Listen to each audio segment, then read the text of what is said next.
Doctor plus மெய் என்பர்களுக்கு உங்கள் பாரம்பரிய வைத்தியர் உங்கள் ராஜசூரியன். அற்புதம் ஆனந்தம். மெய் என்பர்களே, உங்களுடைய உடம்பு இரும்பாகணும், நரம்புகள்லாம் எஃகு போல வரணும் அப்படின்னு நீங்க விரும்புனீங்கன்னா உணவு முறையே போதும்.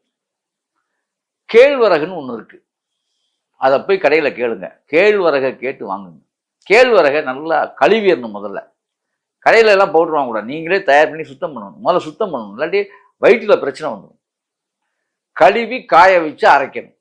கேழ்வரகும் கம்பு இருக்குல்ல, கேழ்வரகு 1 கிலோனா கம்பு 1/2 கிலோ நல்லா கழுவிட்டு போட்டு அரைக்கணும். அதுல கருங்குருவை அரிசின்னு ஒரு அரிசி இருக்கு, இல்லைன்னா மாப்பிள்ளை சம்பான்னு ஒரு அரிசி இருக்கு, அது ஒரு 1/2 கிலோ சேர்த்துக்கணும். அதுல இது போதும். 3ஐயும் சேர்த்து நல்லா அரைச்சணும்.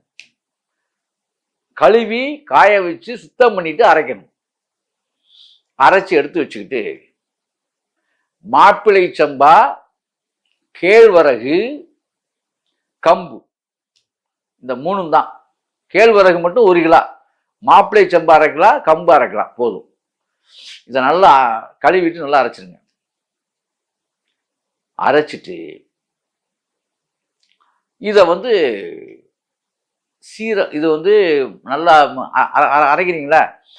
அரைக்கும் போதே நீங்க என்ன பண்ணணும்னா, ஒரு 200 கிராம் சீரகத்தை அதில் போட்டுருணும். இது அரைக்கும் போதே 200 கிராம், 1/4 கிலோ சீரகம் உள்ள போயிடணும். அதுல அந்த மாவுல, மொத்த மாவுல 2 கிலோ மாவுக்கு 1/4 கிலோ சீரகம். எல்லாம் உளுந்து தானே போடுவாங்க, நீங்க 1/4 கிலோ உளுந்து போட்டுல நீங்க உளுந்து போகாம இருக்கணும், இரும்பு மாதிரி இருக்கணும்ல, அதுக்கு சீரகம் போடணும். சொல்றதை மட்டும் நீங்க செய்யணும், சரியா? போட்டு நல்லா அரைச்சிட வேண்டியது. சீரகமும் போட்டு இப்போ அரைச்சிருக்கோம், சரியா? அவ்வளவுதாங்க. கடையில சிறுகீரை அரைக்கீரை கிடைக்கும், சிறுகீரை கிடைக்காட்டி அரைக்கீரை கிடைக்கும், அரைக்கீரை இல்லாட்டி சிறுகீரை கிடைக்கும். இந்த மாவை வச்சுக்கிட்டீங்களா, பத்திரமா அரைச்சி வச்சுக்கிட்டீங்க. இப்ப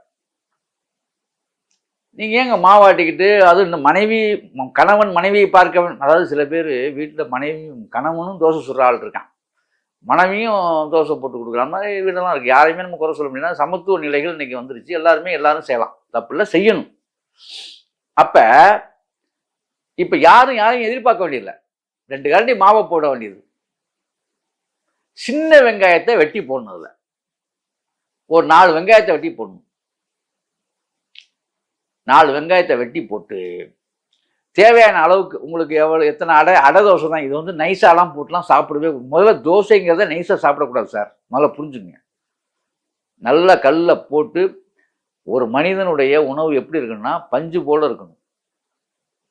மொறுன்னு சாப்பிட்றத தயவு செஞ்சு இனிமே மாத்திருங்க. மொறுன்னு சாப்பிட்றதுனால பல்வேறு வகையான பிரச்சனைகள் தான் உங்களுக்கு வரும். ரைட்டு, இப்ப எடுத்துக்கோங்க. இதுல சின்ன வெங்காயத்தை வெட்டி போட்டுருங்க. காரம் வேணும்னா கொஞ்சம் பெப்பர் ஆட் பண்ணிக்கங்க, ரொம்ப சூப்பரா இருக்கும். பெப்பர் ஆட் பண்ணிக்கங்க, தப்பே கிடையாது. சின்ன வெங்காயத்தை நல்லா அதில் வெட்டி போட்டு தேவையான அளவு நல்லா போட்டுங்க, தப்பு இல்லை. வெங்காய தோசை மாதிரி தான். அப்படியே அடை மாதிரி தோசைக்கல்ல ஊற்றி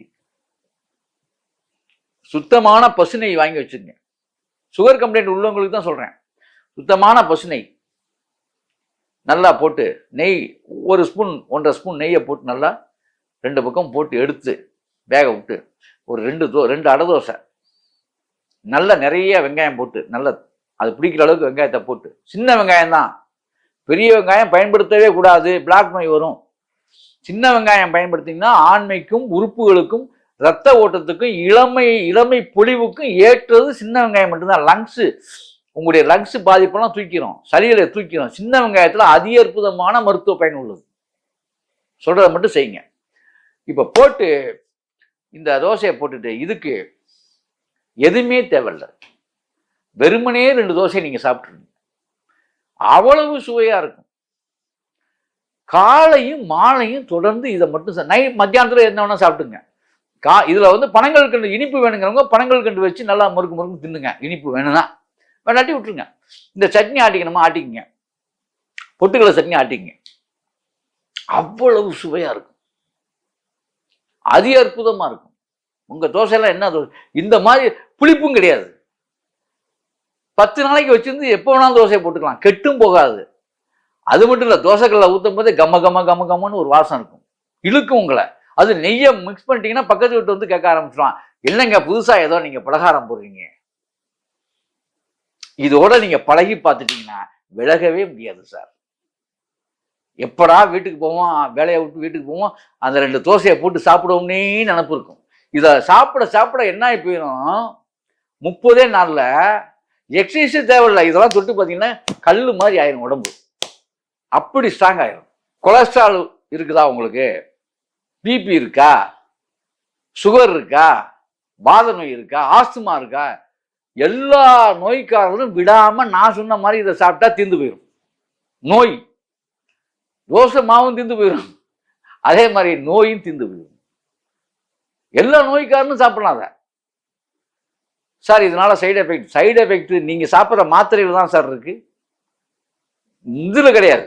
நான் சொன்னது வந்து யாத்திரை போகாமல், யாத்திரைன்னு என்ன, எக்ஸசைஸ் யாத்திரை போகாமல் இந்த உணவை சாப்பிட்டாலே உங்கள் உடல் கட்டு உடலை பெறலாம் சார். பெண்ணும் ஆணும், நிறைய பெண்கள் வந்து ஐயோ எனக்கு மார்பகமே இல்லைன்னு வருத்தப்படக்கூடிய பெண்களுக்கு கட்டு உடம்பு ஏற்படும், உடம்பு திட்டாக மாறும். அது மட்டும் இல்லை, வேர்வை சுரப்பிகள்லாம் ஒழுங்கா அது வேலையை செய்யும். இவ்வளவுதான் உணவு. காய்கறிகளை சேர்த்துங்க. இதோட நீங்க செய்யும் பொழுது அவரைக்காய், வெண்டைக்காய் எல்லாம் எக்ஸ்டெண்ட் பண்ணி இதோட வச்சு சாப்பிட்டீங்கன்னா இன்னும் சூப்பர். இதை விட சிறந்த உணவு உலகத்திலே கிடையாது. நீங்க சாப்பிட்டுட்டு அப்புறம் சொல்லுங்க. எல்லா நோய்க்காரும் பிரஷர் நோயாளி மாத்திரை சாப்பிடுங்கிற அவசியம் இல்லை, இதை சாப்பிட்டாலே போதும். ஆஸ்துமா கம்ப்ளைண்ட் இதை சாப்பிட்டாலே போதும். அவயங்களை சுத்தப்படுத்தி சிறப்படுத்தக்கூடிய ஆற்றல் உள்ள அதி அற்புதமான உணவு போதுமா. இதுல சிறுகீரை மிக்ஸ் பண்ணீங்கன்னு வச்சுங்க, சிறுகீரையை வந்து கடைஞ்சி இந்த தோசையோட தேசைக்கு அள்ளி டெய்லி சிறுகீரை, இதோட 30 நாளும் சிறுகீரை கிடைச்சி நீங்க சாப்பிட்டீங்கன்னா மரண பயம் என்பதே உங்களுக்கு கடைசி வரை இருக்காது, தெனாவட்டாவே இருப்பீங்க. அப்படி ஒரு அது தெரியாத கண்ணு தெரியும், கண்ணாடியை சிறுகீரை தொடர்ந்து சாப்பிட்டீங்கன்னா கண்ணாடியை கழட்டிடுவீங்க. இந்த உணவோட சேர்த்துக்கினா பொன்னாங்கண்ணி கீரை சாப்பிட்டாலும் சரி, அரைக்கீரை சாப்பிட்டாலும் சரி, ஏதோ ஒரு கீரை கடைசலோடு இதை நீங்க சாப்பிட்டீங்கன்னு வச்சுங்க, அதை விட ஒரு அதி அற்புதமான உணவே கிடையாது. சாப்பிடுங்க, இப்படி செய்து சாப்பிட்டு அப்படி வாழுங்கள். அற்புதம், ஆனந்தம்.